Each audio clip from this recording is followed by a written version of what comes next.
It is in darkness that hope keeps the light aflame. Maxwell Smart personally shares with us such perseverance amidst great trials, written in the article, How We Survive, published by The Guardian. At 10, I fled the Nazis to live starving and alone in the woods. For 2 years, detection meant death. Maxwell Smart lost his family in the Holocaust, but was saved by his mother's instruction to run. It was 7 decades before he told anyone what had happened. Maxwell Smart still feels at his safest when it rains. The 93-year-old first learned this as a boy of 10, alone in a forest, lying on a bed of leaves in a makeshift bunker, waiting out the Nazi occupation of Poland. For 2 years he hid in the forest, evading hunters. Detection meant likely death.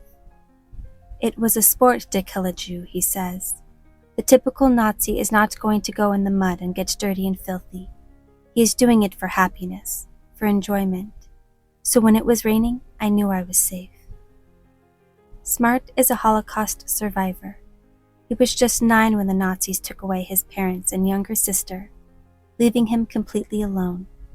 He lost more than 60 members of his family in that time, but he did not talk to a single person about it for 70 years. The Holocaust did not exist, he says. It was taboo in my family. My children didn't know anything. After the war, I could not allow myself to think about the torture of my past. I wiped it out, he says. He changed his name from Ozyak Fromm to Maxwell Smart and never looked back. The only hint at the atrocities he witnessed lay in the vivid expressionist works he painted as an artist, the fir boughs he used to build shelter in the forest, the trees he would look up at while he was daydreaming. Smart was born in 1930 to a Czech mother and a Polish father. When he was a young child, the family moved from Czechoslovakia, as it then was, to Buzoks, a small city which was then part of Poland, now Buchok. It is part of Ukraine. He remembers flashes of his pre-war childhood, family dinners before Shabbat, dressing up for synagogue, his uncle a cartoonist for a newspaper, taking an interest in his art before Smart was praised for it at school. He and his younger sister, Zonia, were well looked after. His father ran a clothing store and looked like an English gentleman. He never went out of the house without a fedora hat. About half of the 8,000 people who lived in Buzoks were Jewish. After the Second World War broke out, Buzoks came under Soviet occupation. The economy tanked and his father's shop went out of business. Then, in July 1941, the Nazis seized Buzoks. A contact of Smart's father offered the family safe passage into the Soviet Union, but his mother wanted to stay. They had a life in Buzoks, and news of the camps had not made it there. Nobody knew about the horrors the Germans created, says Smart. Under Nazi occupation, militias patrolled the streets, attacking Jewish people and businesses, destroying Smart's synagogue. The Nazis were joined by the Ukrainians, who saw them as liberators. Smart often played with neighboring children who were Ukrainian. One day, his mother went to see if they would be interested in buying some of the Smart's possessions in exchange for food. The neighbor says to her, "You have no right to sell anything. Anything that is Jewish belongs to the government." One day, a notice was given for all Jewish men aged 18 to 50 to register for labor. Smart's father was ordered to the town square along with 350 others. His father told him he'd be right back. On the square, the men were separated into 2 groups, one for professional workers, doctors, lawyers, teachers, one for skilled tradesmen. The professionals, including Smart's father, were taken to a nearby hill and shot. Smart did not find this out until many years later. The families were told that their men would be released if they relinquished their assets. "I remember my mother went to borrow money to pay them off," he says. "It was all just a story. They were already dead. They collected the money, but I never saw my father again." Buzok's Jewish community was moved into a ghetto and forced into labor. On one trip home from shoveling wheat, Smart and dozens of others were taken away in trucks by armed guards. They were stripped and imprisoned for 3 days. I remember being in jail without food, without water. I was creative. I took off my shoe. I pushed it out through the window to catch snow in the shoe, to have some water. Everybody shared it. In one Gestapo raid at the apartment his family shared with others in the ghetto, his grandfather was shot in the head right in front of him. I cannot really associate myself, a 9-year-old boy, with death, he says. I knew old people died, but I didn't even think that it was possible to kill. It's only when I saw that in front of my eyes I realized they were murderers.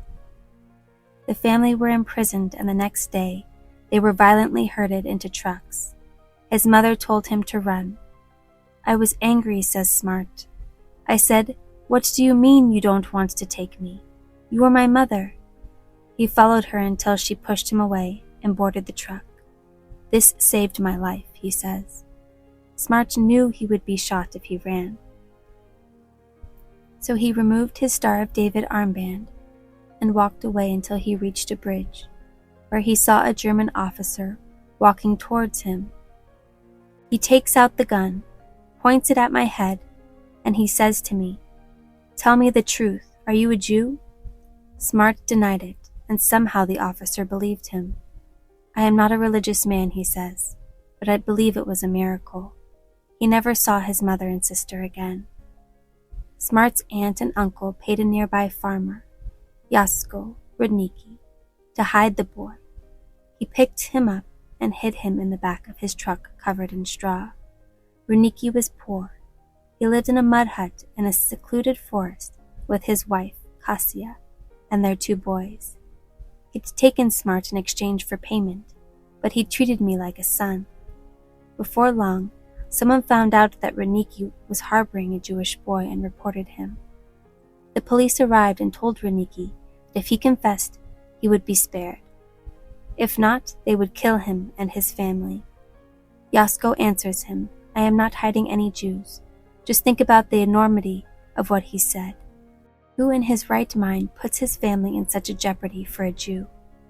Rudnicki pretended to help the police look round the house, but they left empty-handed. This, alongside the news that Smart's aunt and uncle had been found and killed, convinced Rudnicki it was no longer safe to hide Smart. He said, "I love you, but I can't keep you. You have to go to hide in the woods." Before saying goodbye, he taught Smart basic survival skills: what to eat, what not to eat, how to trap a rabbit. He lent him tools so Smart could build a bunker and showed him how to make a fire. The forest posed 2 major challenges: detection and starvation. Smart had encountered other Jewish people hiding in the woods, and 99% of them were caught only because of hunger. When they strayed into areas looking for food, berries, mushrooms, and leftover carcasses from predators could only sustain Smart for so long. I needed Jasko very badly, he says, and would still sometimes risk visiting him to get a glass of milk and some bread. He saved my life, he says. You have to understand, most people didn't have Jasko. Sometimes Smart would make 1 slice of bread last a week. I'd chew it and chew it. I would not swallow it. Do you know how tasty bread is when you're hungry? Smart largely avoided detection from patrols of Ukrainian collaborators, but there were some close calls. He was caught by a local policeman who wanted to hand him in for a reward. Sometimes a bottle of vodka, sometimes you got some clothes. The policeman tied Smart to his horse-drawn sleigh and dragged him for 20 kilometers, stopping only to brag in front of his girlfriend. She took pity on Smart and untied him. What scared Smart the most was not the cold, the pain, the Nazis, or hunger. It was loneliness. To pass the time, he'd often paint the forest in his mind. I think I invented abstract expressionism long before it became popular. In my imagination, I was free. He would speak angrily to God. Why did you create me, a Jew? For what purpose? And then, he sent someone to be with me. One night, Smart awoke to see a small boy, Yannick, no more than 10, wandering through the bushes, starving and trembling. He had been hiding in the forest with his parents. His father went to get food and never came back. Then his mother left and never returned. I gave him a slice of bread, says Smart. I took care of him. Yannick and Smart spent 6 months holed up in the same bunker. He was so clever, says Smart. His father was an accountant. He was good with numbers. They would give each other long math puzzles to solve. Smart would do his working using charcoal on a rock. Yannick did his in his head. How could he calculate in his brain so fast? One morning they awoke to the sound of screaming and gunfire. Silence fell. They waited a few hours, then went to investigate. A nearby bunker had been discovered, and the dead bodies of its inhabitants lay by the river. The boys took some of the shoes and clothes for warmth. Then Smart spotted movement on the other side of the river. He realized that one of those killed had been holding a baby, which was still alive. He told Yannick they had to go and save it. He said, "Don't go into the water, it's freezing." But Smart persevered, dragging Yannick with him. They retrieved the baby. Then Smart went looking for someone to give it to. He eventually found a nearby group of Jewish people hiding, including the baby's aunt. By the time Smart returned, Yannick had a fever. He died days later. For 80 years I was guilty, says Smart. He begged me not to go into the water. I made him sick, and he died because of me. For a 2019 documentary, Smart met the baby he saved, a woman named Tova. "I'm happy that the girl that we saved is alive, and she has a family," he says. Yannick became a hero. He is a hero. He takes a long pause. But am I still guilty? I think I am. Despite everything Smart went through in the forest, he never gave up. "My mother told me to save myself," she said. "If you don't save yourself, you have no more family. I lived like a rat. I ate bark. I ate worms. I ate half-rabbits that were cut and abandoned in the woods. But I never gave up on life." A few months after Yannick's death, Smart managed to visit Rudnicki, who told the boy that he was free, that the Nazi occupation was over. Smart asked Rudnicki to take him back to Buzok's, but fighting between the Soviets and Nazis raged on in the city. Rudnicki wanted Smart to return and live with him, but Smart had found a group of Jewish people and decided to travel eastwards with them. He said goodbye to Rudnicki and never saw him again. In the years since, Smart has tried to get Rudnicki the Righteous Among the Nations honor for those who risked their lives to save Jews during the Holocaust. But as he was the only witness to Rudnicki's courage, he isn't eligible. Smart drifted across Europe for many years after the war. Eventually, he secured passage to Canada as part of its War Orphans project, which resettled about 1,000 Jewish under 18. "I was a total reject of society," he says. As well as the general distrust of immigrants, most of those looking to adopt the war orphans wanted someone younger. Smart was nearing 18. Even the Jewish community weren't forthcoming. Some were worried that the influx of immigrants threatened their jobs, and most just didn't want to know about his past. Holocaust survivor was a dirty name, he says. "When I got married, I was 20 years old. I couldn't take the loneliness anymore. And who do you think married me? Another Holocaust survivor's daughter. Nobody else wanted to touch me." Smart says he was angrier after liberation than while hiding. "As a result, my drive for life was so powerful, I had to make something out of myself." He worked as a shipper for $18 a week, coming home each night, then studying for as many courses as he could at the Jewish Community Center. He became a successful businessman and rediscovered painting, culminating in the opening of his gallery in Montreal in 2006. He now has 2. Today the anger has gone. "I am very optimistic," he says. "Life is going to be beautiful." He has a beautiful family. His wife, Tina, who he married in 1994, after his first wife, Helen, died in 1984, and his children, Anthony, Feiji, and Lauren. I made myself into something more than just nothing. I created something out of nothing. It took until just a few years ago for Smart to talk about the Holocaust. He was approached by the director, Rebecca Snow, who was making a documentary about survivors called Cheating Hitler. She told him that of the 8,000 Jews who lived in Busaks, fewer than 100 survived. I am one of the 100, and I kept it a secret, he says. I should remember. I have to remember. I have to tell it to the world. Smart took part in the documentary and began writing his memoir after its release. Snow has also made a follow-up film, The Boy in the Woods, based on Smart's experiences. It was horrible, he says. I relived every moment of the Holocaust. I see the killing, I see the murder, I see the hunger. I didn't want to, but I think it has to be done. And it has to be told and told again, not to be forgotten.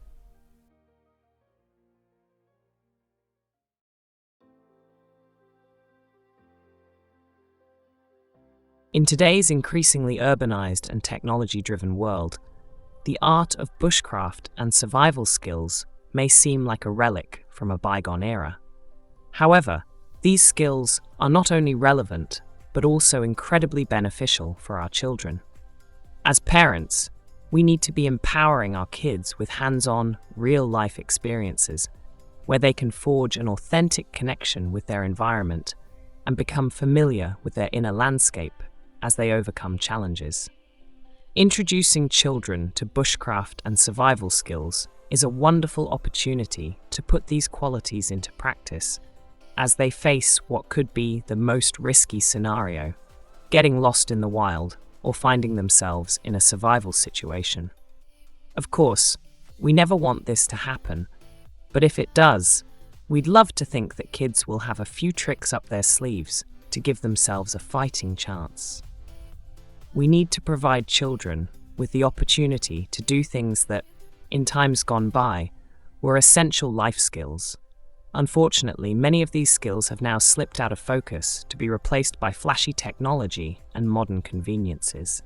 These include using flint and steel to start a fire, cooking over a campfire, using whittling knives, building shelters,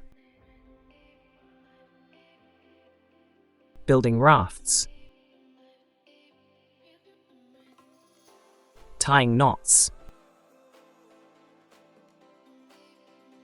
and learning to be resourceful in the great outdoors. There are numerous advantages of teaching your kids bushcraft and survival skills. From self-reliance to problem-solving abilities, these valuable skills can have a lasting impact on your child's development. Thank you for watching our new channel, True Survivors, Miracle SOS. Be sure to subscribe to our channel for regular child survival videos. Please like and share our content, and always remember, be ready, be vigilant, be resilient, and be a true survivor.